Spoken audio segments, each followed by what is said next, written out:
Tom Gordon to move the motion. Thank you, Dr Alan Khan. It's a pleasure to serve with you as in the chair and to open this debate on the enforcement of the Water Special Measures Act. Like many members across this House, I welcomed the introduction of the Water Special Measures Act last year after years of public anger over pollution, rising bills and declining services in the sector. The Act promised a tougher approach to a failing water industry. It pledged to ban bonuses for failing bosses, to bring criminal charges against persistent lawbreakers, impose meaningful fines and introduce independent monitoring of every sewer overflow. On paper, that sounded like progress. But in practice, the Act has proved to be a little more than a drop in the ocean. The Water Special Measures Act was meant to turn the tide, but right now the sewage is still flowing, and so are the excuses from water bosses too. The Act was intended to strengthen regulation and restore public trust. Yet in the months since its introduction, we've seen companies comply with the letter of the law while confidence continues to drain away. When regulation is drafted so narrowly, it can be complied with, but the purpose is undermined. It's quite clearly not fit for purpose and not strong enough. That brings me to the central question of this debate. How do we ensure the principles of the Special Measures Act are properly enforced and that water companies are genuinely held to account? Nowhere is the failure of the current system clearer than the performance of Yorkshire Water, which supplies water to my constituents in Harrogate and Knaresborough. The problems they face mirror those across the country, from poor customer service, rising bills and the persistent sewage pollution we see in our rivers. Yorkshire Water was classified by Ofwat as lagging behind, but my constituents are having to pay that price up front. In October 2025, the Environment Agency gave Yorkshire Water a red rating for serious pollution incidents. Those incidents had almost tripled in 2024, leaving the company with one of the worst pollution records in the country. Yet despite this performance, customers have repeatedly been asked to pay more while receiving less. One constituent described their experience as, and I quote, "probably the worst consumer experience I've had in my life." Against that backdrop, many were rightly shocked by comments from the Chief Exec of Yorkshire Water when she suggested that criticism of the company reflected a level of expectation from customers that's much higher than it had been.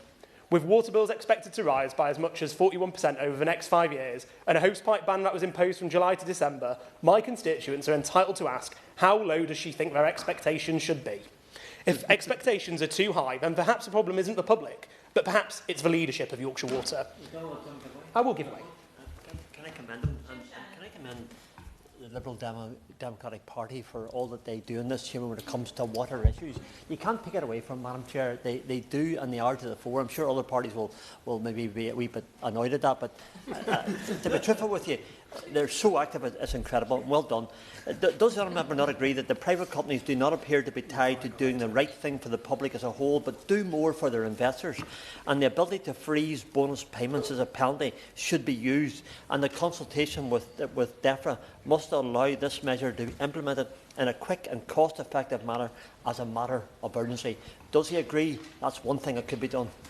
I thank the Honourable Member for his intervention, and it's a pleasure to take an intervention from him as always.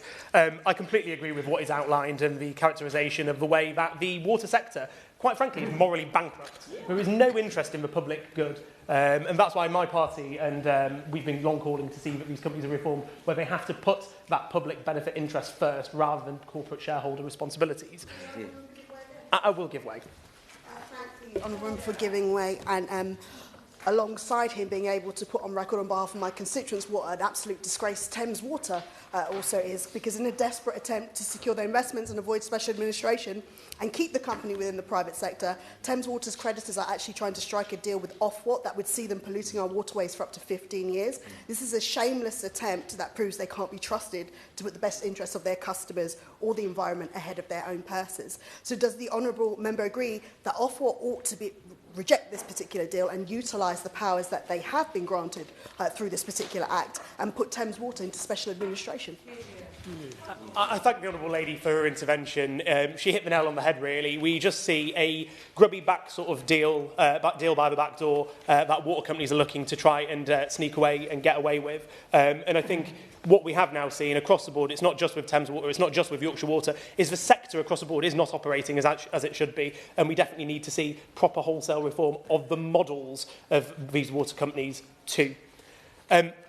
Going back to the fact that I was saying that if expectations are too high, then perhaps it isn't the public who have got the wrong end of the stick, it's the leadership at Yorkshire Water. Clean water is not an unreasonable demand, it's the bare minimum we should be able to expect. My constituents can see the consequences of Yorkshire Water's failure first-hand themselves. They only need to go out into our wonderful countryside across Harrogate and Knaresborough, whether it be the River Nid, Crimplebeck or Oakbeck. All of these have been affected by sewage outflows and overflows. A river that... I'll give you away. Thank you to my honourable friend for giving way. In my constituency of Stratford-on-Avon, the River Avon and its tributaries are central to our natural environment, but also to leisure and tourism, to the visitor economy. And it's a disgrace that we are still seeing pollution of our waterways. Does my honourable friend agree that we must have transparency in water management data and that the government must introduce the monitoring of volume and not just duration of sewage overspills?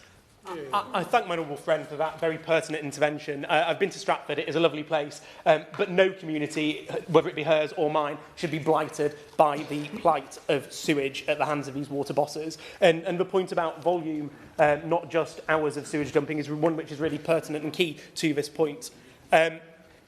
A river that once brought joy to families in Harrogate and Knaresborough, the River Nid, is now treated as a health hazard. Every year we see kids being taken to hospital after playing out and swimming in it. Dogs routinely falling sick, having to go to the vets if they dare go swim in the Lido. That is not progress, that is decline. Things are not getting better, they're still getting worse. I will give way. I thank my honourable friend for giving way. He's being very generous with his time. In 2024, storm overflows at Harberton Ford wastewater treatment works discharged into the Harborne River for over 3,500 hours. In other words, raw sewage was being pumped into the river, which flows into the glorious River Dart, for 40% of the year. As of this morning, this same storm overflow has been activated since the 11th of January. Does the honourable member agree with me that South West Water must not be allowed to get away with this? I thank my honourable friend for her intervention. Again, this is just another fantastic example of how poor water companies across the length and breadth of our country are performing. It's entirely unacceptable, and I know that she, as well as many other Liberal Democrat colleagues, have done a fantastic job at holding the water bosses to account, and I'm sure her constituents are very lucky to have her, and she'll continue to do so going forward. Last summer, I took part in the Knaresborough bed race, which ends in participants crossing the River Nid after running around town, up and down hills with kids on beds. It's a fantastic event. If you've not seen it, Google it, or even better, come and watch it. Hopefully, I'll be getting a place to do it again this year.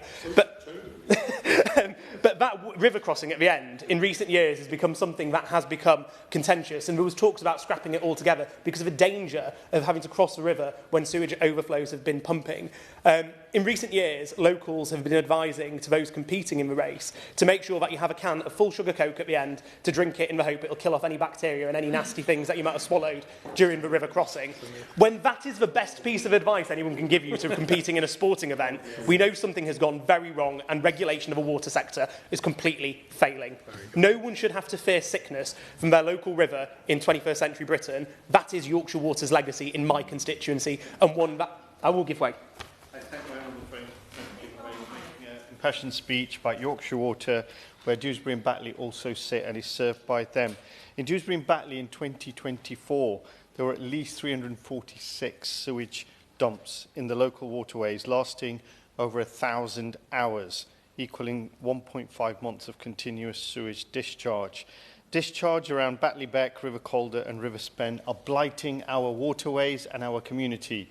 In addition, there is sewage being backed up into streets and into people's homes because of failure to maintain pipes or to design the systems correctly. Would my honourable friend agree with me that water companies have been getting away with almost murder for too long and must be held accountable, and customers must not have to pay any longer for their failings and their profiteering?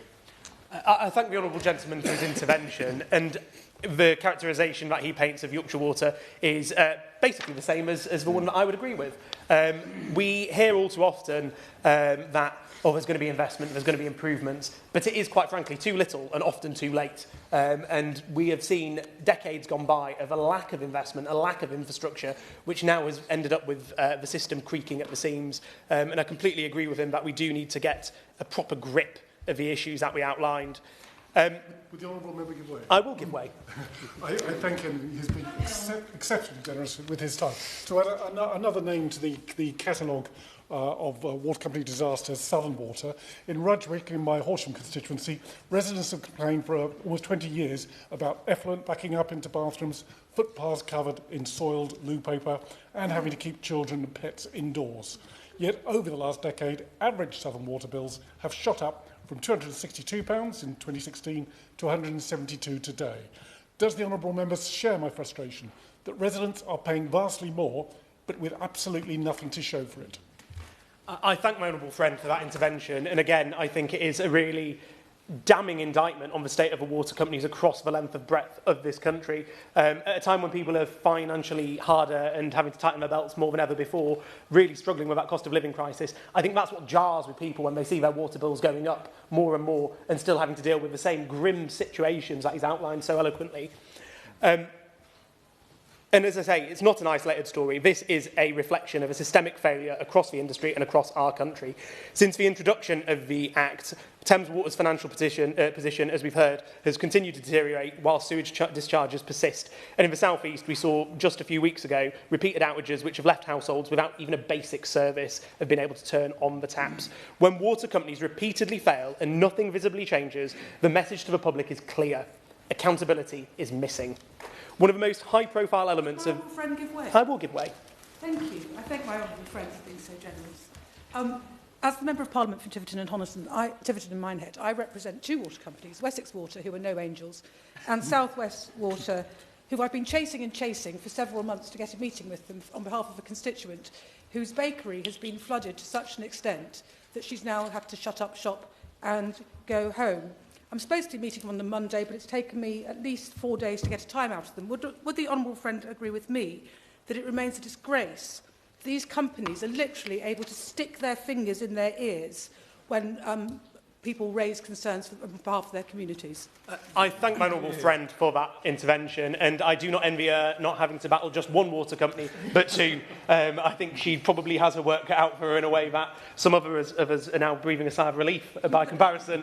But the problem is that, as she's outlined, that there is no accountability. It often takes public pressure, campaigning, us in this place banging the drum to talk about these issues, to get those meetings set up, to get those problems fixed, when quite frankly, it should be a basic obligation they should already be providing. Since the introduction of the Act, we have seen, like I say, those issues across the country. When those water companies are repeatedly failing and nothing visibly changes, that is a source of frustration and distrust in politics. And people feel that the legislation that was passed simply isn't working or that we've got it wrong. One of the most high-profile elements of the Special Measures Act was the commitment to block bonuses of executives at failing water companies. It's important to be clear that water companies are upping their game and thinking about the way they structure their payments in a way to try and circumvent these measures and this bonus ban. Whilst Ofwat recently investigated Yorkshire Water last year and said they didn't breach the legislation or regulatory guidance on executive pay, the payments made to Chief Executive of Yorkshire Water, Nicola Shaw, through the offshore parent company, Calder Holdings, were in fact what they called fixed fees for group-level responsibilities funded by shareholders. Whilst technically this might not constitute a breach of a ban, it's a demonstration about how open to exploitation the system and the legislation is. Rather than a bonus ban, we have ended up with a bonus rebrand. On that point, I will give way. I very much thank the gentleman for giving way, and he is making a really powerful speech on this issue on behalf of his constituents. He might recall that last year it emerged that Thames Water was planning an enormous additional compensation package under the guise of a management retention plan. After being grilled by those of us on the EFRA committee and an understandable public outcry, they announced they'd no longer go ahead with that. Would you agree with me that any water company setting its moral bar lower than Thames Water should really take a long hard look in the mirror? I thank my honourable friend for his intervention, and I completely agree with him. And I would just like to put on record my thanks to both him as a member of the EFRA Select Committee and the chair of the EFRA Select Committee, who we have sat here too. I think the work that they've been doing, highlighting the endemic issues that we see by water companies across this country couldn't have come sooner, and is incredibly important in how we drive this conversation and some of the fixes that they've highlighted in their reports as we look towards the future.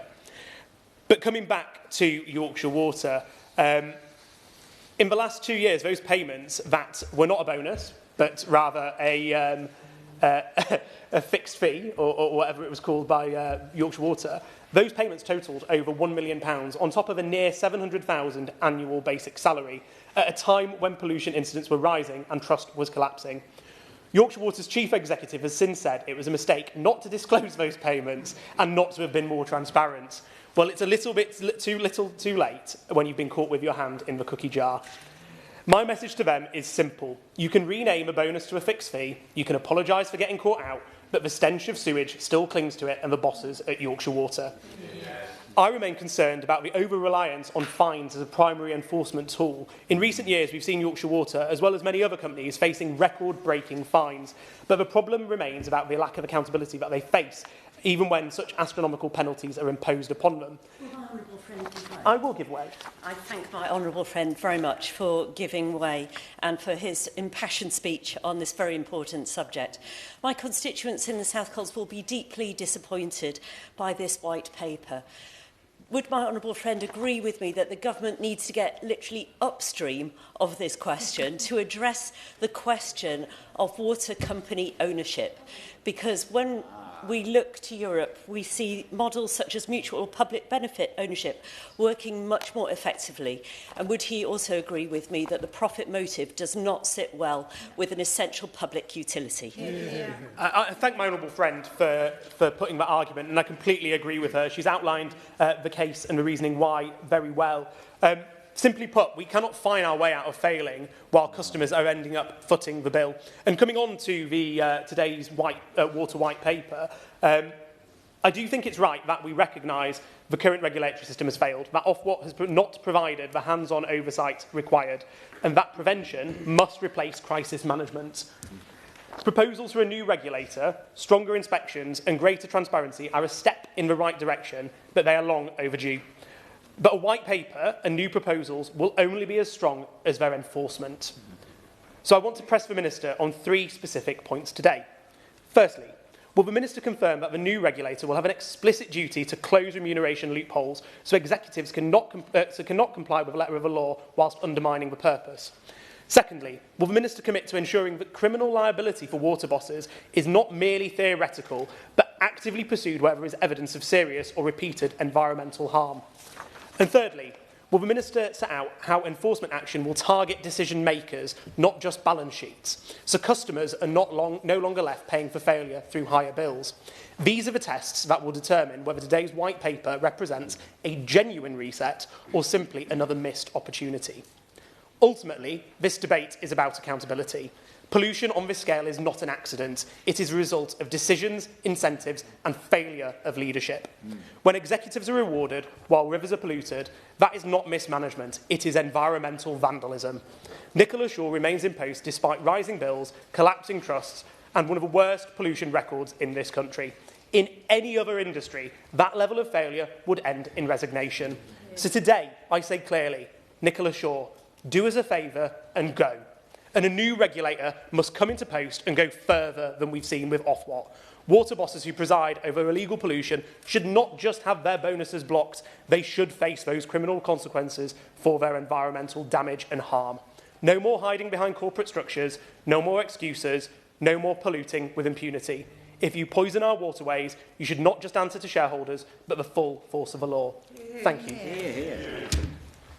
Members that they should, Bob, if they wish to be called in the debates. Timings-wise, we're going to stick to approximately 5 minutes per person at the moment, which would enable 1 or 2 interventions as well. The question is that this House has considered the enforcement of the Water Special Measures Act 2025. Joe Morris. Thank you, Dr. Cohen. It's a pleasure to serve under your chairship as always. I'd like to join colleagues in congratulating the Honourable Member for securing such an important debate on such a crucial topic that concerns people across the country.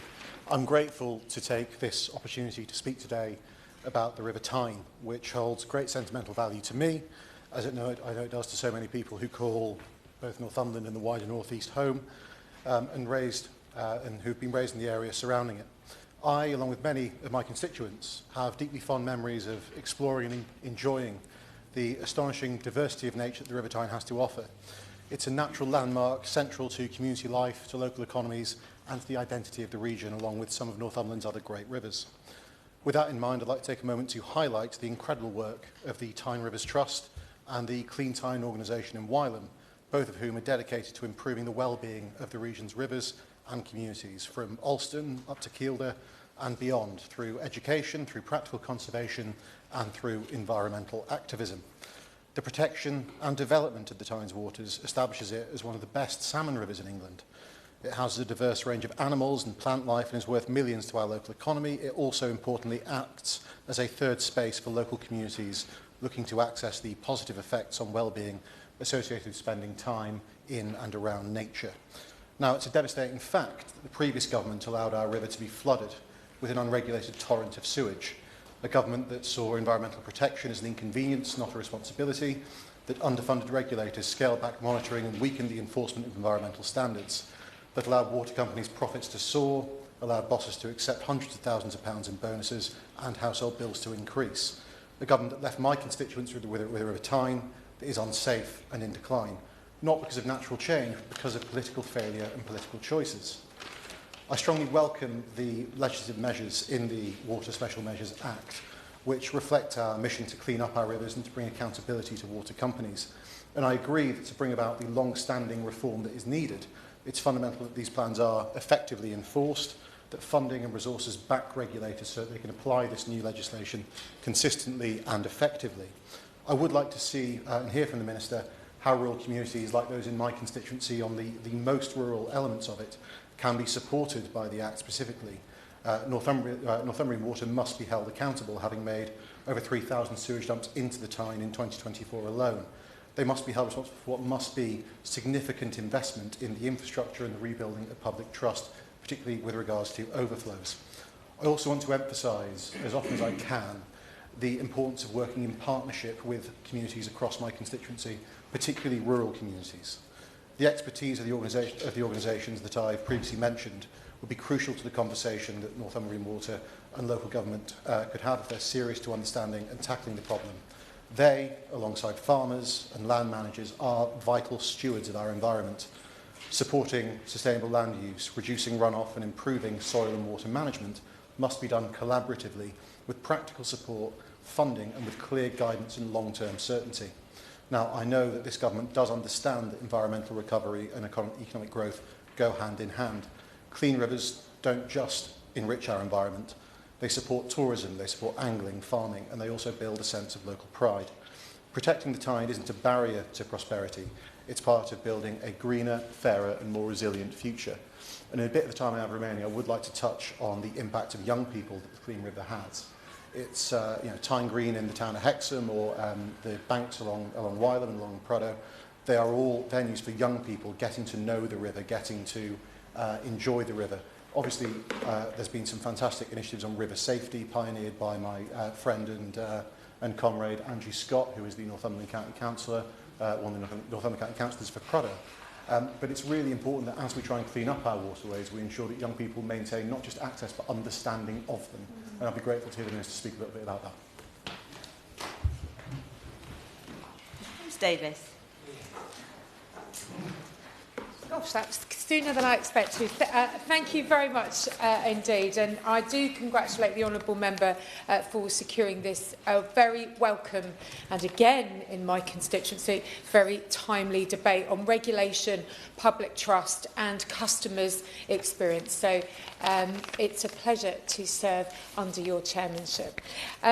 This afternoon I'm here to participate in the debate on behalf of my constituents in East Grinstead, Uckfield and the villages. And many people will know that the outages in Sussex and Kent very recently were absolutely the epicentre at the start of it, despite the guidance we had on the Friday before the turning off of the taps, that it was going to be elsewhere. So today it's another opportunity to welcome the new powers of this white paper and to talk about how we hold the regulator off what to account. May I put on record actually the huge thanks to the Minister and her team in DEFRA for listening to me on behalf of my constituents and holding these companies to account. It has been absolutely clear since what has happened over the weekend again, and I go through my list of experiences before the boundary changes. In August 2020, hundreds of homes affected in my patch and East Sussex. In November 2022, 30,000 people affected, including my part of the world and Kent. Then in December 2022, Uckfield and my honourable friend for Sussex Wilts constituency in Crowborough, 16,000 people affected in terms of households. June 2023, thousands of homes again across the Mid-Sussex district. January 2024, Sussex and Kent, the impact of Storm Henk, and then Sussex and Kent again affected in November 24, and what we've just seen in January in 2025. This is why I always say absolutely again.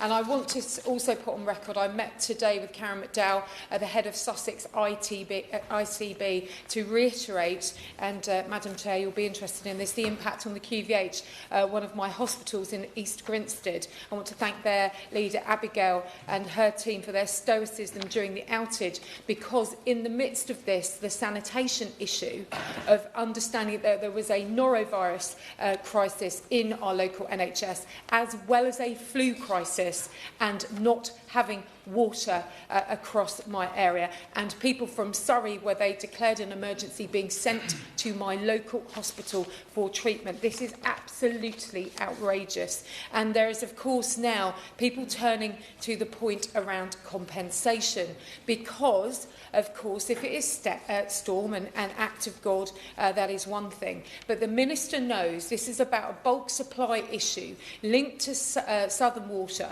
that ultimately if there is any break in service or any particular issue, that if that licence or those conditions are broken, that it is my constituents and it's South East Water who cannot function.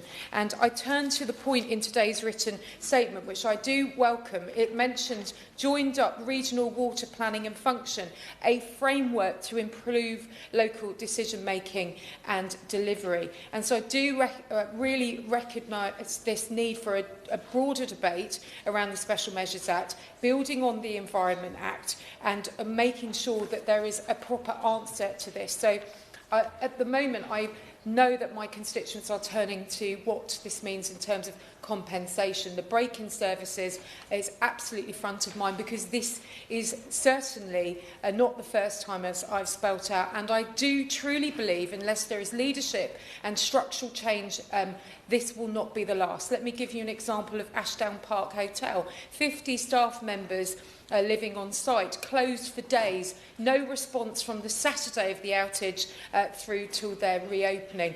Birthdays, spa days, treats, celebrations, all destroyed, and frontline staff all left trying to explain the experience. I would urge all my constituents and those watching today to sign up to the priority list. We have known how many vulnerable people, particularly our villages, who were left waiting for water.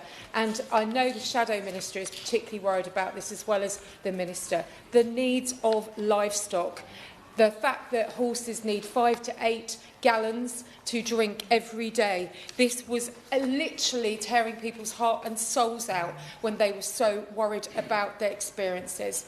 And for me, these outages are a moment of crisis in the water sector. I have people cancelling their direct debits at the same time as larger bills are falling on their mats. And I'm very conscious many people want to speak, Madam Chair. So I'll come to a conclusion, and I thank the Speaker for the opportunity to speak on something that really deeply matters to me. I asked the Minister to work with me on behalf of my constituents to hold this leadership, the Chair, the CEO and the team to account, that this new vision for water, this white paper, it turns into action and change and accountability. And I know people have spoken about the opportunity for shareholders to do what they can. NatWest Group hold a large stake in South South East Water.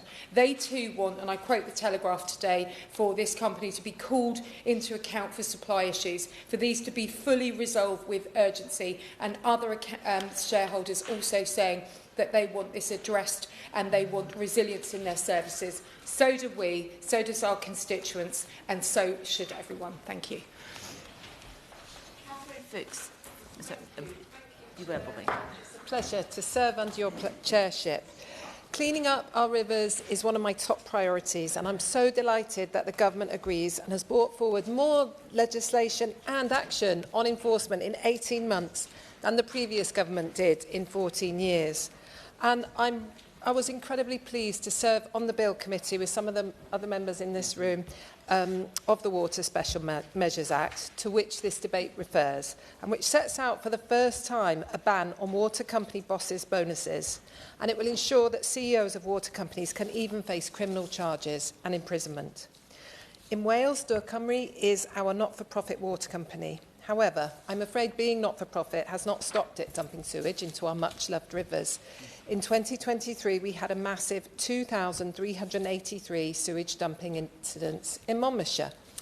In 2022, the then Chief Executive took home £332,000 and a further £232,000 in bonuses, while more recently, Ofwat did step in and stop the company from paying out £163,000 of bonuses from customers' money. So that was a step forward. I will give way. For giving way. There was an outbreak of cryptosporidiosis in May 2024 in my constituency, which left 17,000 properties under a boil water notice for as long as 2 months. While the incident itself is the subject of legal investigation, I'd just like to highlight my constituents' frustration that the then CEO, Susan Davey, later picked up a share bonus of £191,000, bringing her total package for that year up to £803,000.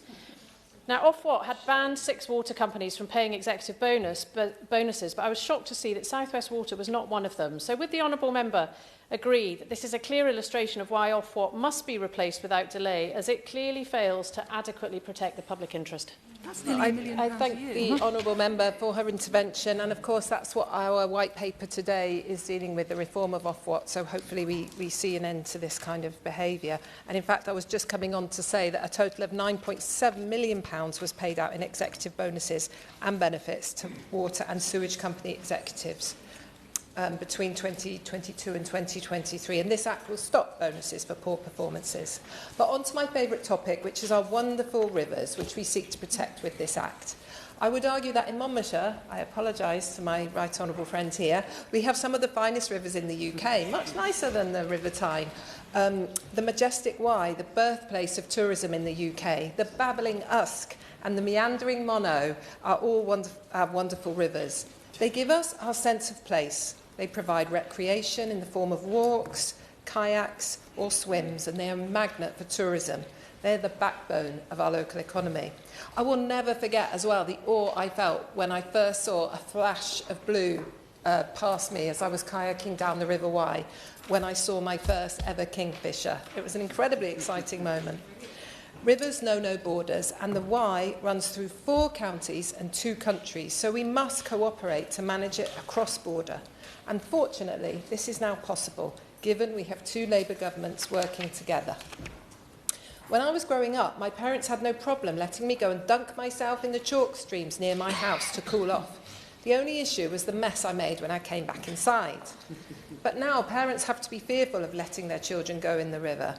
And the only thing I really agree with the member for Harrogate and Knaresborough on is that, yes, we even have dogs getting seriously ill in our rivers now. A wonderful, usually bouncy sprolly named Tess fell seriously ill with E. coli recently after swimming in the river, only recovering after many weeks of antibiotics.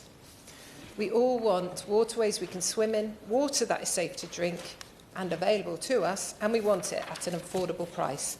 So I'm delighted we have our 2 governments working together in Cardiff and here in Westminster. I am so grateful to the Minister for all the work she has done and for supporting me in meeting together with the Wye Catchment Partnership and Welsh Government, which resulted in £1 million for the River Wye Action Plan, which is just the start of the Wye's recovery. I'd like to give thanks to all the NGOs and citizen scientists as well at this point, the Welsh Rivers Union, Friends of the River Wye, Save the River Usk and the Wye and Usk Foundation, to name but a few, for all the work they do in helping clean up our rivers. I am also pleased that along with the Water Special Measures Act, the White Paper has been published today which aims to overhaul the water system and strengthen regulation. This is the next piece of the jigsaw puzzle. And in Wales, the Deputy First Minister has confirmed that Welsh Government will publish its vision for water reform in Wales later this year, following the Cumneth review, and setting out next steps and inviting views from others. I welcome the fact that there will be a shared transition plan co-designed with the UK Government, setting out the route to a new water system in Wales, and that interim arrangements, including a strategic policy statement to Ofwat and other regulators, will provide clarity during this period of transition. So I want to finish by thanking the Minister and the Secretary of State as well for all their work so far on this vital issue. And I hope the Minister can assure me that the UK and Welsh Governments will continue to work closely together on our water courses, since, of course, rivers do not heed boundaries. Thank you, Dr. Alan Khan. It is a pleasure to serve under your chairship, and I am grateful to my honourable friend, the member for Harrogate and Knaresborough, for securing this important debate, and for the opportunity to speak on behalf of my constituents from Eastleigh, who are utterly fed up with Southern Water and a system that is failing them at every level. My constituents are being hit with a 53% increase in their water bills, the largest rise of any water company in England or Wales, at a time when household finances are already under enormous pressure. And what are they getting in return? Outages, sewage dumping, hosepipe bans, leaks, and a provider that can act with impunity but cannot get a grip of its failed services. Against this backdrop, my constituents were rightly furious to learn that the CEO of Southern Water received a £1.4 million annual pay package last year, nearly double what it was the year before, despite the company being banned from issuing bonuses and after zero to no improvements in service delivery or environmental performance. It beggars belief, and it is frankly indefensible. My constituents should not have to pay for Southern Water's failures, yes, yet that is exactly what is happening. Bills go up and services do not get better. And then there is the issue of repeated sewage leaks in the River Itchen, the precious chalk stream that runs through my constituency. In the latest Environment Agency assessment, Southern Water was handed a 2-star rating after causing a shocking 269 pollution incidents in 2024, including 15 classified as serious. Meanwhile, water outages in my constituency have become commonplace. Just before Christmas 2024, residents in Chelmsford and Eastleigh were left without water after a massive outage, with almost 60,000 homes across Hampshire affected. I raised the issue of outages with the Prime Minister last April at PMQs, and I was assured action would be taken.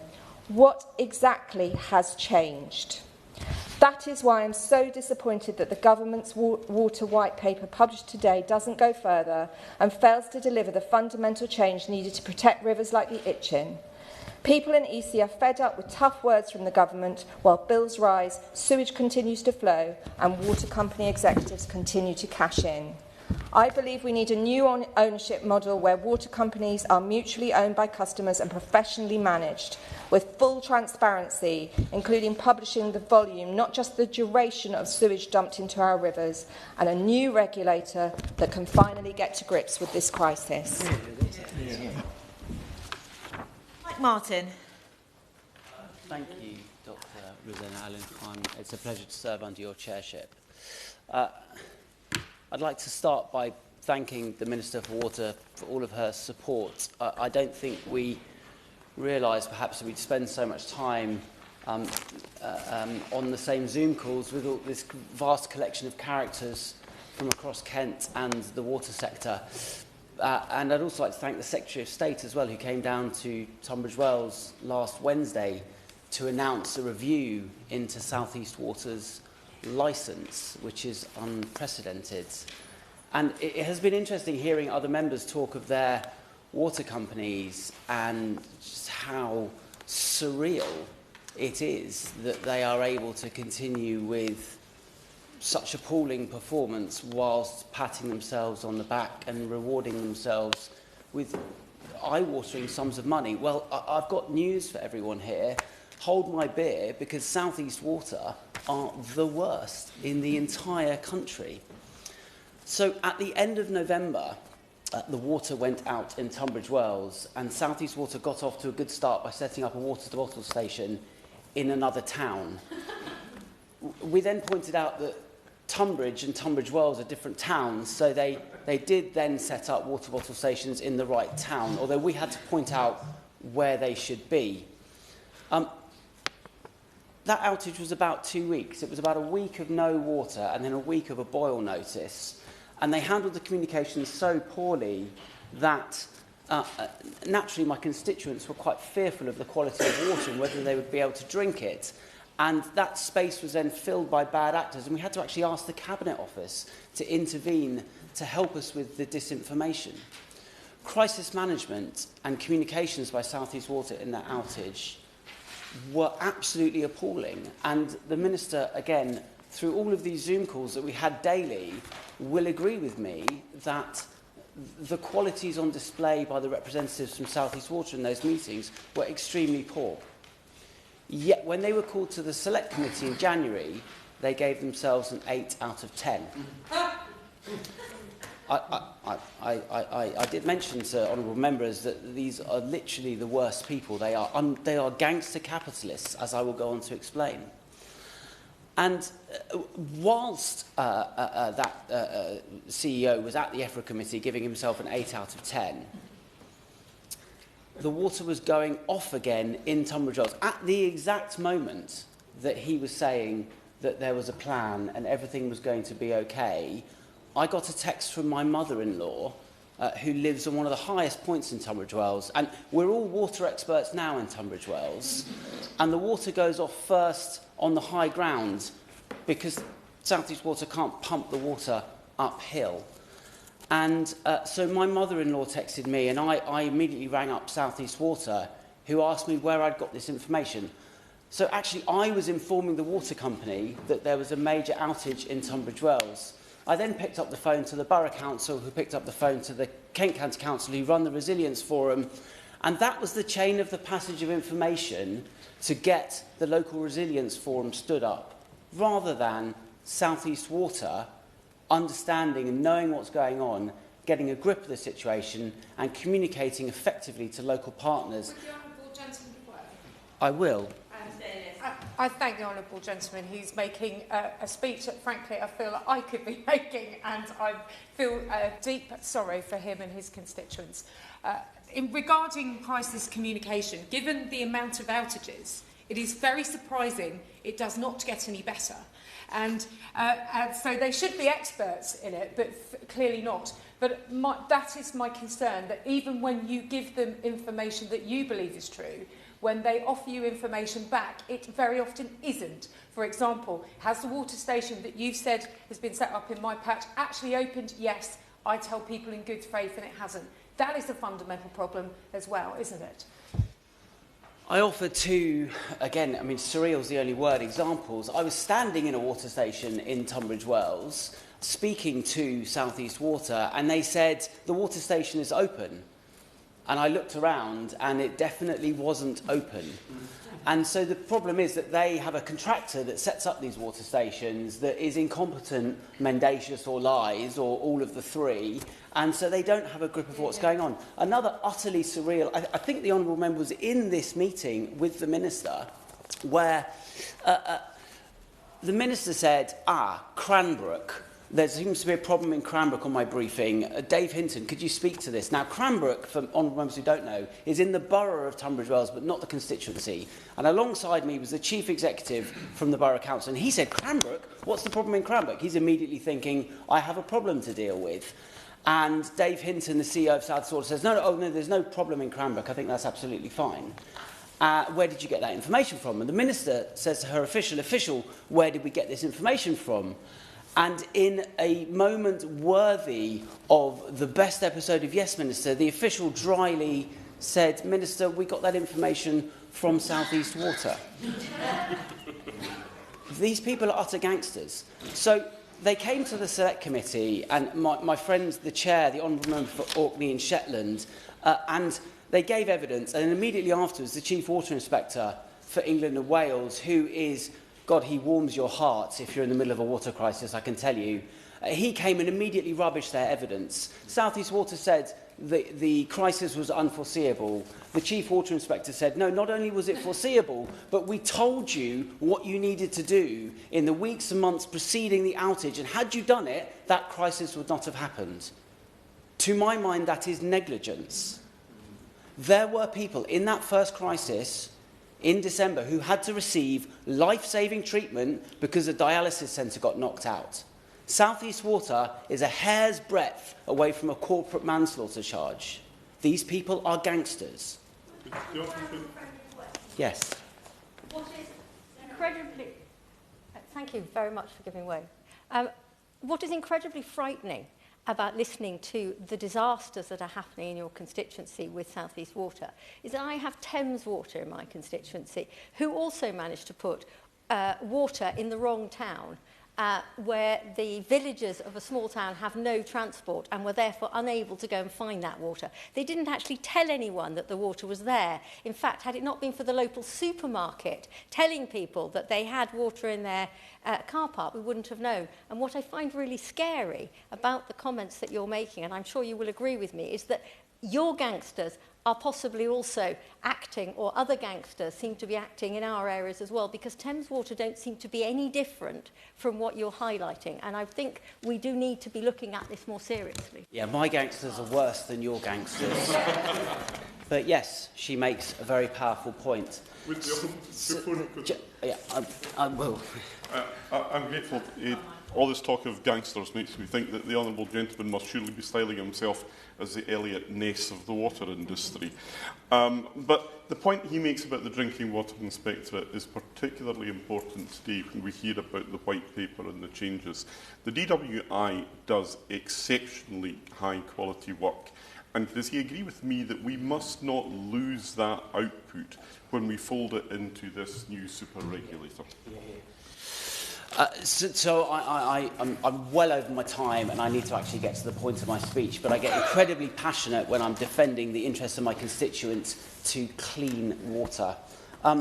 Look, we've got this white paper out today, and then my central challenge to the Minister, who, you know, I count as an ally in this fight, is what measures contained within this white paper would have prevented these outages in Tunbridge Wells.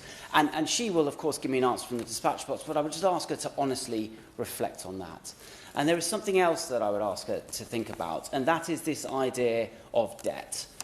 We didn't speak, the government does not speak in its white paper to this question of debt. And we have about £70 billion worth of debt held across the water industry, much of it held by shareholders in water companies who are paying out at 10% rate of interest. And I think that if we don't adequately deal with that, you know, financial engineering got us into this mess, and we need a bit of financial engineering to get us out of that mess and lower the rates of interest on that debt. So I would ask her to speak to that in her remarks at the end. Thank you. Very welcome, but in the spirit of trying to be fair to make sure that everybody gets at least 5 minutes, we're now on a strict, absolutely no more than 5 minutes for the final two speakers. I'd like to call Josh Newbury, please.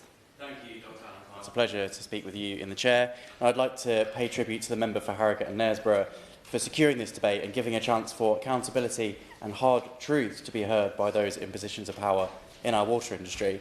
I have to say that whilst the state of our water industry and the morally questionable behaviour that we see in many companies is a talking point for some, I know that the honourable gentleman has been a dogged campaigner on this issue for many years. In fact, I'm sure I've seen a photo somewhere of him actually wading in the River Nid, such as his commitment to getting up close and personal with the issues here. And speaking of getting up close and personal, those of us who are members of the Environment, Food and Rural Affairs Committee have had, I would hesitate to say the pleasure, but the task of grilling the bosses of 9 water companies as part of our inquiry into reforming the water sector.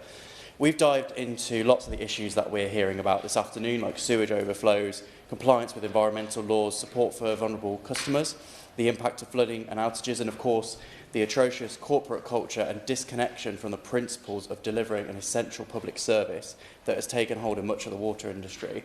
That work has reinforced for me just how bad things have got, how far public confidence in the water industry has been damaged, and how necessary robust reform has become.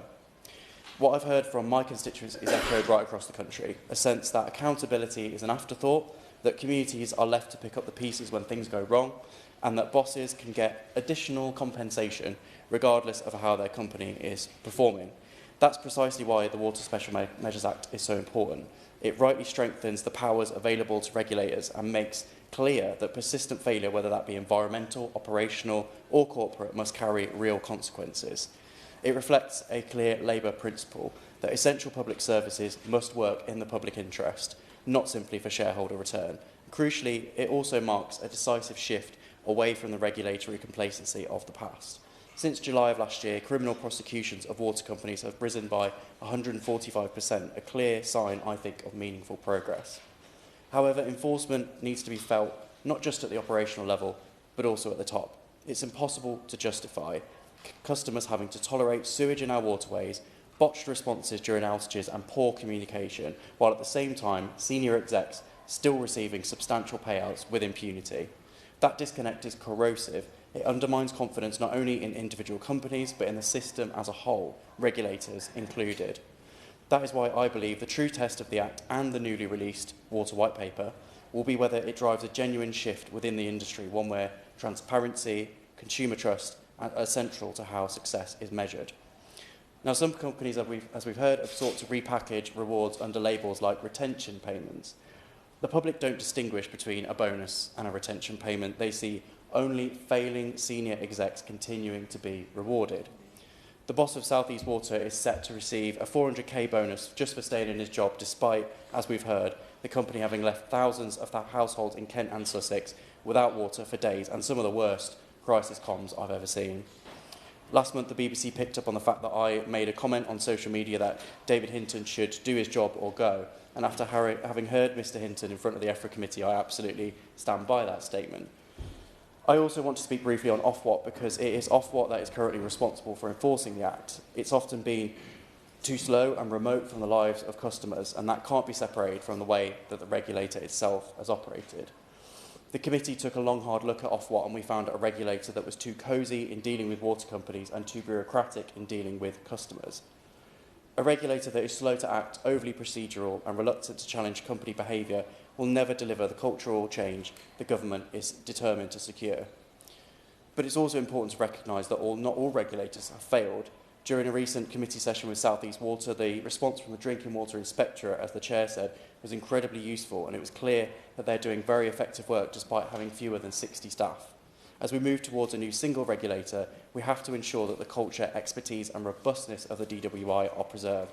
So I hope in responding that the Minister could set out what the Department will do to make sure that the few examples of where the current regulatory system is working well will be preserved rather than thrown out with the bathwater. I welcome the measures set out in the new Water White Paper, like an end to companies marking their own homework, an MOT-style regime for water assets that will finally move us from crisis response to prevention. And for customers, the new Water Ombudsman, with its legally binding powers, will be their advocate when things go wrong. Our communities want to see action. They want to know that when the rules are broken, consequences will follow. The only way to change behaviour in a broken system is to change the law. And I'm confident that we will continue to see tough action from this government where the last failed so miserably. Thank you. Thank you, Dr. Khan. It's a pleasure to serve the committee with you in the chair. And I congratulate my honourable friend for Harrogate and Knaresborough for bringing an issue that's clearly sparked some real vivid examples of the complete abject failure of our privatised water companies. I welcome this debate. I'm afraid the news it brings is very disappointing, is it not? Our rivers are, of course, precious. The Tone that runs through and unites almost all parts of Taunton and Wellington is a lifeline for biodiversity, for families to enjoy, and for our countryside lovers as well, and for the whole natural world. When they're healthy, our communities flourish, our nature flourishes. And when they're polluted, we all suffer. That's why the recent revelations about Wessex Water are infuriating. Just a few weeks ago, we learned the company's former CEO, Colin Skellett, received a £170,000 bonus from the Malaysian parent company YTL Utilities. And despite a government ban on bonuses, the current CEO and CFO received £50,000 in additional payments through the same route. These payments came after Wessex Water's criminal conviction, November 2024, for pollution that killed over 2,000 fish, and after the company was fined 11 million for additional sewage failures. And that's all in the context, Dr. Alan Khan, of 4.25 billion paid out by Wessex Water to private shareholders since privatisation. A more graphic failure of the Conservatives' privatisation programme I cannot think of. Imagine if that £4 billion had been invested in our rivers, in our infrastructure over that time. It's exactly the kind of behaviour the Water Special Measures Act was meant to prevent. But companies are getting around it, using parent company fee payments and fee payments generally, complex corporate structures to circumvent the rules. During the committee stage, my honourable friend for Westmoreland and Lonsdale made the point and warned that this would happen. It pushed for a stronger regulator for scrapping Ofwat and replacing it with one with real teeth. And we also called for a new ownership model of the water companies, bringing in the public through public interest companies, mutual ownership, where customers have a stake in the ownership and profits go first to be reinvested in the company, not to private shareholders on the other side of the world. Something that I think many bill payers in Wessex Water area would be surprised to find that is where the money they're paying bills is ultimately ending up.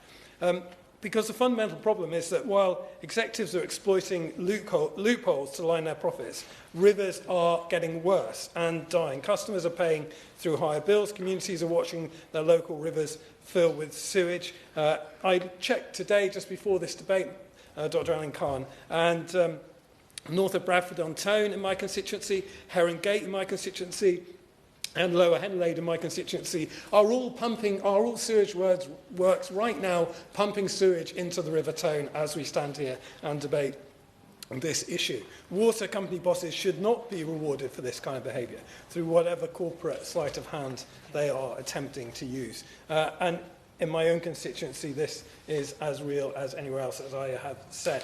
Volunteers have, as so often happens, come to the fore. They banded together, Friends of French Rear Park, and with myself applied for and got bathing water status to try and begin to improve the water quality of the river. We need to see that investment come forward. Will you give way on that point?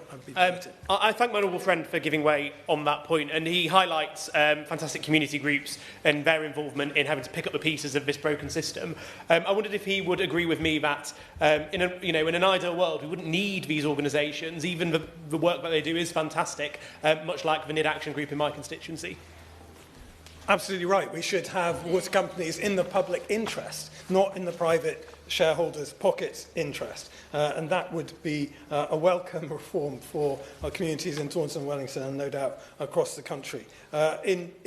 In Taunton and Wellington and across Wessex Water, we need to see Wessex Water reform and make this right, put this right. I welcome the action they're beginning to take, but we need to see real investment in the River Tone to make sure that bathing water quality and water quality generally improves and our sewage works get the investment that they need. We need the government to close these loopholes whereby bonuses are being paid in all but name. And we need to ban the parent company payments that circumvent those rules. We need to strengthen enforcement powers, give regulators teeth, and hold companies accountable so that communities like mine in Taunton and Wellington can have confidence that the water they're paying for is coming from a company that's set up and run in the public interest and not in the interest of private profits. Yeah, well said. Thank you. I'd like to call Liberal Democrat spokesperson Tim Farron, and thank you everyone for keeping to time. Tim. Thank you, Dr. Alan Khan. It's a privilege to serve under your guidance this afternoon, and a big thank you to my honourable friend, the member for Harrogate and Knaresborough, for securing this debate and leading it so ably. And also a little apology to my honourable friend, the member for Taunton. I wasn't clearing my throat to make you shut up and sit down. I genuinely got a frog in the throat. So just to put that on the record. So I'm not the speaker. The Water Special Measures Act 2025, I remember it well. I enjoyed being on the Bill Committee genuinely with people here present and elsewhere as well. Lots of good things in it.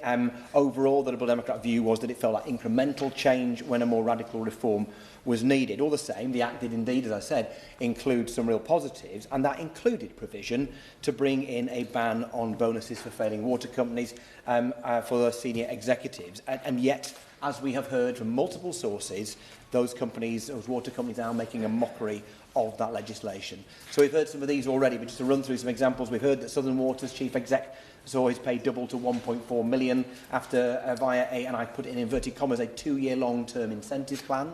Wessex Water's chief exec and chief financial officer both got an extra £50,000 undisclosed from their parent company. Again, we've heard that Thames Water tried it on, that 21 senior managers were set to be paid £2.46 million in total in retention payments. And then also, perhaps most explicitly set out by my honourable friend, that the chief executive of Yorkshire Water receiving £1.3 million from the holding company, Kelder Holdings. This is a clear, obvious example of water companies trying to maybe abide by the letter of the law if they can get away with it, whilst completely and utterly flouting the spirit of it.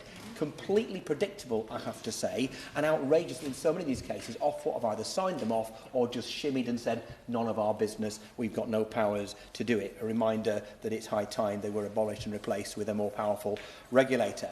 In 2024... Yeah, go on. Yeah, I'm grateful to the honourable friend for giving way. It's on the subject of Thames Water, who first paid out bonuses, which they said they wouldn't recoup, and have subsequently only said that the payment of bonuses is paused. Now, my honourable friend knows that I'm a nasty, suspicious and cynical person, but I'm pretty sure that the senior management, the chief executive and the chair of that company are heading for the door one way or another at some stage. And I suspect that one of their last acts before they leave the office will be to press pay on these bonuses. Does my honourable friend agree that in the event that that happens, that we can agree that whatever the good intentions behind the Special Measures Act were, they simply haven't worked, and we need to build a consensus to find a way of regulating that more effectively? My right honourable friend is neither nasty nor cynical. I think he knows Thames Water only too well. So, yeah, absolutely, well-intentioned the Act may be, it's clearly full of holes, and the water company chief executives and others are finding ways through them. We contrast all of that, of course, with the fact that in 2024, the last time we have comprehensive figures, the water companies between them dumped sewage in our waterways for a duration of 3.6 million hours. In my own patch in Westmoreland, we're now the third hardest hit constituency in England for duration of sewage spills. In 2024 alone, there are over 5,000 sewage discharge incidents amounting to more than 55,000 hours of raw sewage released into our rivers and lakes from the Eden to the Ear, from the Kent to the Crake. And in just the first 19 and a half days of 2026, there's already been 424 hours of sewage discharge into Westmoreland's precious waterways. And at the same time, water companies are, across the board, across the country, shamelessly slithering around the bonus ban. Their bonuses and dividends are being paid for by bill payers on the most part. Indeed, water companies are wading in colossal debt, often incurred to pay those bonuses and dividends. £1.2 billion in dividends paid out just in 2024, mostly paying out debt. So that in my communities in Westmoreland, 11 pence out of every pound we pay in our water bills is just going to finance debt. In Thames Water, even worse. Customers are paying over 30 pence in the pound simply to service the company's debts. So my message to industry leaders is this: bonuses are meant to be paid to those folks who do a good job. If you are leading a company actively polluting our lakes, rivers and seas, then I hate to be the one to break it to you, you are not doing a good job. Now, the government... I would be happy to go away. Thank my honourable friend for giving way. He's right to discuss the problems of sewage in our riverways, but as my honourable friend for Tunbridge Wells and I and the honourable member East Midlands and Uckfield have all experienced in recent weeks. It's not just about sewage and waterways, it's about a fresh water supply. Does my honourable friend agree that the Chief Executive of South East Water should also go for failing to deliver tap water to our taps? I mean, that is, I imagine item 1 on the job description, indeed probably item 1 to 6 on the job description. And if they cannot fulfil that obligation, then they absolutely should. The government brought in the Act to stop bonuses like this being paid. They're clearly not effectively enforcing that ban in practice. So whilst I am critical of the government, my main criticism is, of course, reserved for the water company bosses themselves, who have the nerve to go looking for ways to get around the bonus ban, to enrich themselves, often out of bill payers' money.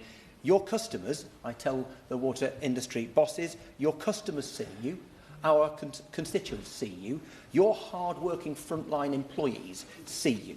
Your authority is diminished because your integrity is diminished. And it proves the Liberal Democrats right that we do indeed need far more radical change in our water industry. And so we come briefly to the white paper released by the government this week. Now, having rejected our 44 amendments to what is now the Water Special Measures Act 2025, the government soon conceded that they need to do more, and they launched the Independent Commission into the water sector, chaired by Sir John Cunliffe. It reported last July, and this week's white paper draws from that report and is meant to be a step forward towards a more far-reaching water bill, perhaps, in the coming parliamentary session. There are welcome elements in the government's trailing of the white paper. It is good, for example, that the government wants to borrow the Liberal Democrats' plan for a single unified regulator to bring financial and environmental oversight together. If I've got time, I just want to quickly add to the points that have been made by my right honourable friend and others, that the Drinking Water Inspectorate is doing a good job. Do not level it down to the rest of the regulatory sector. Level them up to theirs. It is also good that the government wants to make regulation more proactive through the work of a chief engineer. But the disaster in Kent and Sussex over water supply, the financial failure of Thames, the failure of all water companies to prevent sewage dumping, and the decision of water industry leaders to stick 2 fingers up to the bill payers and to Parliament by dodging the bonus ban, all of this tells us that we will never solve this crisis while we maintain the current ownership model. The Liberal Democrats demand that our water companies be transitioned to being mutually owned public benefit companies so that money raised within the water industry is reinvested within our infrastructure. So the main motivation is not the profiteering of people who probably very often aren't even resident in this country, but is instead the quality of the water supply and indeed of our sewage removal systems and the benefits to our customer. We are bitterly disappointed then that the government has no plans to change the ownership model at all. As a result, the white paper looks like yet another missed opportunity. Now, Water UK has welcomed the white paper, which ought to really worry the government. They are the water companies' trade body, and of course they're delighted the government continues to protect the water companies from the fullest scrutiny. You see, as my honourable friend for Eastleigh pointed out, we are in a situation where we are measuring the duration and not the volume of sewage. I said earlier that sewage had been dumped for 3.6 million hours in 2024, and that's all I can tell you, because duration of spills is what we're allowed to know. The volume of sewage going into our waterways surely is even more significant. You can have a long trickle, or you can have a swift deluge. Yet government refused to enforce the measurement of volume, despite Liberal Democrat amendments to the last bill that would have allowed them to do that. In failing to enforce the 2025 Act and in failing to stand up to the water companies in their new water white paper, it feels like this government is content merely to make tentative steps to be better than the dismal record of their Tory predecessors, which is not a high bar. The British people need this government to be a lot more than just a bit better than the Conservatives. They need radical reform of this failed ownership model of inadequate regulations and inadequate enforcement. Liberal Democrats will offer that reform. Spokesperson Neil Hudson. Thank you, Madam Chair. It's a great pleasure to serve under your chairmanship, Dr Alan Khan, and speak in this important debate on the enforcement of the Water Special Measures Act. I'd like to thank the Honourable Member for Harrogate and Knaresborough for securing this debate and for his opening remarks. And we've heard many powerful contributions from across the House. And today's debate only once again reinforces what everyone here and the public know: the water industry needs fundamental reform, work which the Conservatives started. Because of the Conservatives, 100% of storm overflows are now monitored, compared to just 7% in 2010 when the last Labour government left office. And we now know the scale of the problem and are able to start holding water companies to account for incidents such as illegal sewage spills more transparently and, very importantly, with an evidence base. Our landmark Environment Act in 2021 delivered our plan for cutting plastic pollution and holding water companies to account. We had our ambitious plan for water and strong action on water companies that were illegally dumping sewage into our waters. The last government brought in measures to ban executives from receiving bonuses where water companies are found to have committed serious pollution incidents. This is why it was so disappointing to see the current government simply recycling and repackaging some of these measures while leaving out major improvements, such as the Water Restoration Fund when it introduced the Water Special Measures Act. Existing measures allow Ofwat to change the conditions of water company licences contained in the Environment Act 2021 were already sufficient to ban bonuses for executives where this was deemed necessary. While the opposition supported and constructively scrutinised the Water Special Measures Act, nonetheless, for the measures it included, this primary legislation was not necessary to enforce a ban on bonuses in the first place. During the passage of that Act, we tabled many more sensible amendments, including amendments that would have ring-fenced funding from enforcement fines to a dedicated water restoration fund to guarantee companies locally fix the environmental damage that they have caused, creating a requirement on Ofwat to create rules on financial reporting in its remuneration and governance rules that MPs would have been given a vote on, reducing consumer bills if their companies had been hit with enforcement fines, an amendment that would have ensured companies did not leverage too much debt. The government sadly failed to support these amendments and very much missed an opportunity to increase accountability through these measures. I'm sure the Minister today, who I have a great deal of affection and respect for, will seek to reassure us by saying that the government is setting out all of its plans to improve accountability in the water industry in the Water Reform White Paper published today. Nearly 6 months, I have to say, since the Water Commission published its final report, which the ministers said that they would respond to promptly. We only need to look at the example of Thames Water, and we've heard a bit about that today, still in a precarious financial situation, to see that we really cannot afford to delay whole-scale reform much longer. Thames Water has been wrung dry of capital, it's failed to invest to expand its supply, and failed to invest to clean up sewage spills. Alarmingly, the interim financial report for Thames Water showed that between the end of March and the end of September 2025, its debt as a percentage of company equity increased by £833 million, a 5% increase. All this is only heightened by the fact that Thames Water has had £123 million of enforcement fines because of Ofwat's findings in 2 enforcement cases in May of last year. His Majesty's official opposition have been clear. We do not want to see Thames Water fold because while water supply would continue, it carries the serious risk of higher bills for consumers and would not solve any of the issues facing the company. Strangely, the third party led legal action that could have sunk the company, and with them reform seemed happy for the company to go under, exposing taxpayers to billions and pushing consumer water bills sky high. Can the Minister reassure this House that the government is taking action to help find a market-based solution for the Thames Water rescue deal? When it comes to water supply, we only need to look at the recent events in the South East that we've heard about today to see directly how urgently customers need changes to regulation. In recent days and weeks, we've heard powerful testimony from my honourable friend, the member for East Grinstead and Uckfield, and other colleagues. Communities across Sussex and Kent have faced terrible impacts from tens of thousands of homes without water supply, medical procedures cancelled, some hospital appointments moved online, schools and libraries shut, hospitality businesses having to close their doors, farmers and horse owners fearing not having enough water for their livestock.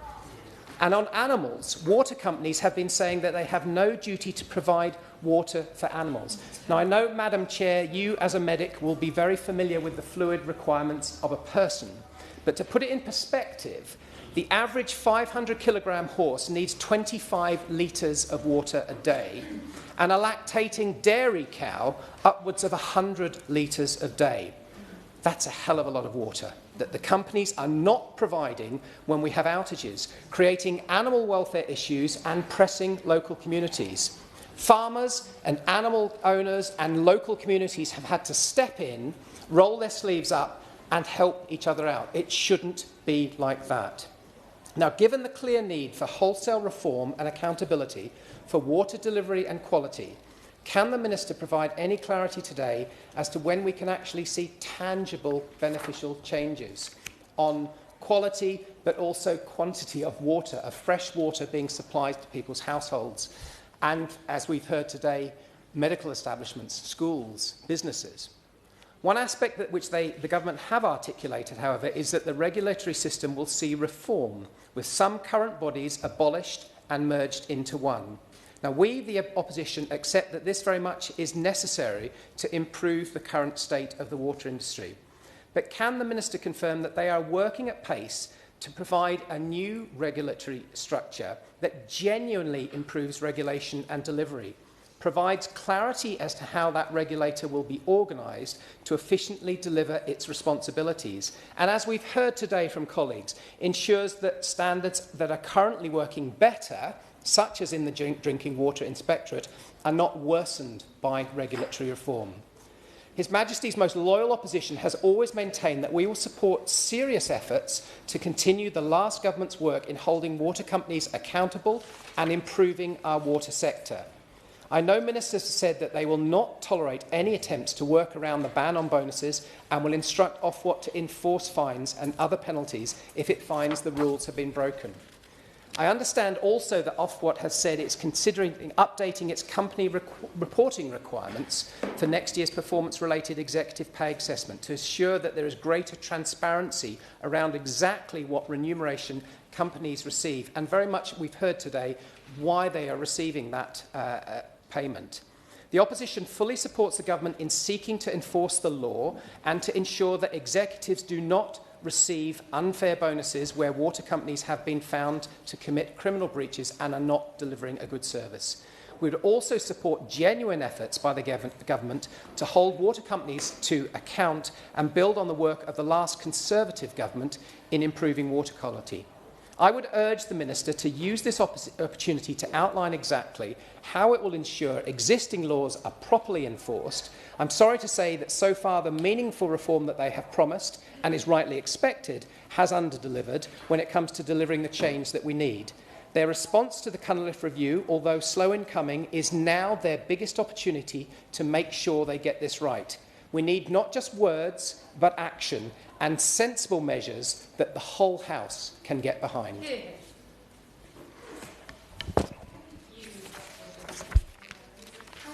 Serve under your chairmanship. And I'd like to thank the Honourable Member for Harrogate and Knaresborough for bringing this debate today. And I'm particularly delighted that he's bringing this debate today, because today being, so great timing, today being the day that we've published our new vision for water. And these are once-in-a-generation reforms to our water system, delivering tough oversight, real accountability and putting an end to water company excuses. This Labour government is doing away with water companies marking their own homework and holding them firmly to account. From an MOT-style approach for water companies' pipes and pumps to no-notice inspection powers, we're creating a system where customers get the service they deserve and bosses have nowhere to hide. We've already taken tough action on the worst-performing water companies while protecting customers by doubling compensation for those impacted by supply interruptions. And as well as that, just to mention a few more treats within the white paper published today, we've included a new chief engineer to bring technical expertise to the new regulator, the first time in 20 years. New performance improvement regimes for any water companies falling behind on finances, environmental standards, drinking water quality or operations will face tough consequences. Dedicated supervisory teams replacing the current one-size-fits-all approach, giving the new single regulator a thorough understanding of how each company operates. No-notice inspections, mandatory water efficiency labelling, accelerated rollout of smart meters, regional planning, bringing together councils, water companies, farmers and developers to deliver joined-up plans to tackle river pollution, water resources and housing growth, and senior accountability, ensuring water bosses are directly accountable for the service that customers receive. I thank the Minister. She's very grateful. My constituents, particularly around businesses, want a clear understanding around compensation. But the area that particularly interests me is around the chief engineer role, because the guidance that was given to her, her fellow minister before the recent 16,500 outage in East Grinstead and the villages was that it was going to affect Sussex Weald and Crowborough. How can this new chief engineer help us to get South East Water to be clear exactly what's already going on? I thank the Honourable Lady, and I have huge sympathy and support for her and her constituents over the situation that they've been facing in the last few weeks. And I understand, of course, the urgent need for compensation, not just for her residents, but many of the neighbouring constituencies as well. And I note that she mentioned that it is the first time that Ofwat have ever done an investigation into whether or not a company is still complying with their licence to operate. So they are looking at the customer part of the operation licence to see whether or not they are complying with that licence. I mean, that is the first time that has ever been done. And I note as well that the Consumer Council for Water is visiting, I believe, the Tunbridge Wells area to hear direct testimony from some of the people in that area about the way that they've been treated, how the situation has impacted them, and as well, of course, I'm sharing the love for the Drinking Water Inspectorate in the room, and particularly with Marcus and all of the work he does. They're looking really carefully into this as well. And from the Water Special Measures Act, one of the things that we promised was the powerful new customer panels to ensure customers are at the heart of company governance. And some first accountability sessions are going to be held in spring 2026, requiring customers' views to be taken into account in company decision-making and allowing those customers to hold companies to account. So that is one of the many things that was in the Water Special Measures Act. And while we're on the situation that the Honourable Lady faced, just to mention the Honourable Gentleman for Tunbridge Wells, who we did spend rather a long time with over the last few weeks. And it is, I mean, it's outrageous. I mean, my heart sank when I saw Tunbridge Wells again and your residents being impacted after the awful situation businesses had in the run-up to Christmas. And I'm very, very keen for them to be getting compensation as quickly as possible. And he's right to point out the concerns we all had around the disinformation and information that was being put out there. And I think the need for that really clear communications out to everybody about what is happening is incredibly important. There are so many things in here which I'd like to highlight from the Water White Paper, and I do hope we get a chance in Parliament over the coming weeks to look at some of this in more detail. There is a section on debt on page 26 of the White Paper. It does actually say in that, there's a section at the bottom on debt, and it says, we will therefore consider how the regulator can work with companies and investors to ensure companies do not accumulate unmanageable levels of debt. So there is a direct reference to debt in the White Paper. Some of the other bits which I thought might be worth pointing out, on the section called Putting Customers First, on page 31, we mentioned, which I know my honourable friend was really interested in, increasing public access to water for recreation and well-being, because the love there is of the Tyne and how beautiful that is, and we want to see people having access to it. Mentions the powerful new customer panels as well, and looking at regulators strengthening the customer measure of experience. So this is one of the metrics used to judge water companies. We want to strengthen that metric of experience. One of the other things which often comes up in debates around agricultural pollution, and I know a huge source of concern to my honourable friend, the member from Monmouthshire, is around agricultural pollution on the beautiful and stunning River Wye. On page 35, we talk about we're going to consult on reforms on how sewage sludge use in agriculture is regulated and whether this should be included in environmental permitting regime. But one of the big focuses and the challenges is, okay, so if this was all in place, what would the difference be? And one of the key things, there's many, is it's about prevention rather than cure. And I know Dr. Alan Carroll will understand that analogy very well. This is about getting companies to fix before things break. We have too many examples around the country of things breaking before they recognise that these things should be fixed. So the MOT work, the having the engineer, the setting resilience standards, this is all about understanding where the problems are and getting in there and fixing them first. And fundamentally, that is cheaper and better for customers because it actually costs less if you fix something before it's broken and created a disaster somewhere. And then, of course. Thank you. I'm grateful to the Minister for allowing, and it's on this subject of the relationship between the department and companies that I'm interested to get her view.